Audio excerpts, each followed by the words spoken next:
दोस्तों आ गए हम फिर से वही एनर्जी और उत्साह के साथ।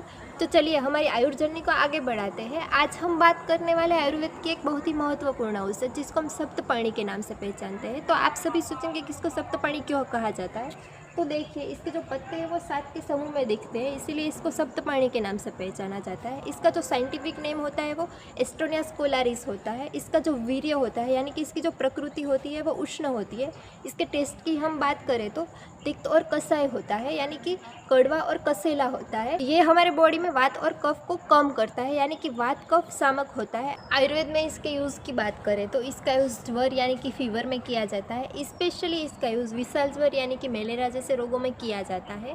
कृमि रोग यानी कि वॉर्म इन्फेक्शंस में इसका यूज़ किया जाता है। Skin disorders like eczema, psoriasis, dermatitis, इसमें भी इसका यूज़ किया जाता है। इसके अलावा शोथ यानी कि जो हमारे बॉडी में सूजन आती है उसमें इसका यूज़ किया जाता है। श्वासकास यानी कि रेस्पिरेटरी डिसऑर्डर्स जो होते हैं उसमें इसका यूज़ किया जाता है। रेस्पिरेटरी डिसऑर्डर्स लाइक खांसी, दम, ब्रोंकाइटिस, इसमें इसका यूज़ किया जाता है। इसके अलावा रक्त शोधन यानी कि ब्लड प्योरीफायर के रूप में इसका यूज़ किया जाता है। स्पेशली गृहिणी रोग यानी कि आजकल हम देखते हैं ड्यूओडेनम से रिलेटेड रोग में IBS जो बहुत ही नॉर्मल हो गया है उसमें इसका यूज़ किया जाता है।